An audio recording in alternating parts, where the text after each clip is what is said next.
Morning. आज मैं आपको पर्यवेक्षण अनुसूची श्यामपट्ट कार्य 1 के अंतर्गत तीसरे बिंदु को बताने आई हूँ।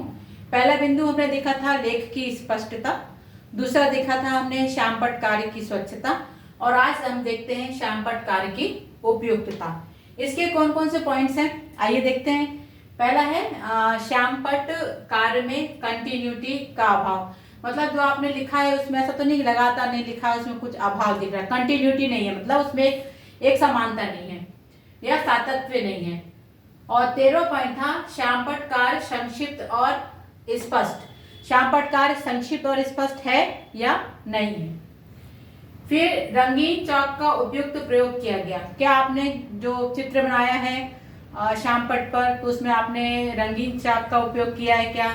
मतलब ऐसा कोई चित्र था जिसमें रंगीन चाक की आवश्यकता थी लेकिन आपने नहीं की, तो इसलिए लिखा है कि रंगीन चाक का उपयुक्त प्रयोग किया गया।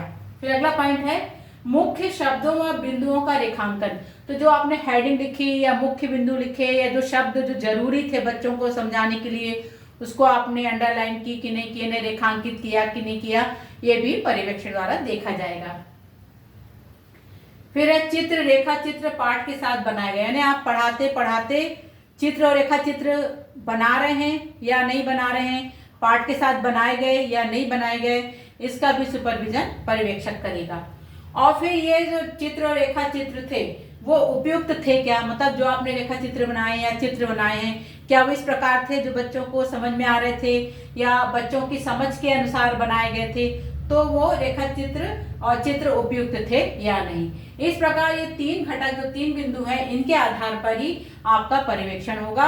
इनकी आवृत्ति या टैलियां लगाई जाती हैं और इस टैलियों के बाद ही मूल्यांकन करके आपको फीडबैक दिया जाता है। इस प्रकार ये पर्यवेक्षण अनुसूची श्यामपट्ट कार्य 1 थी।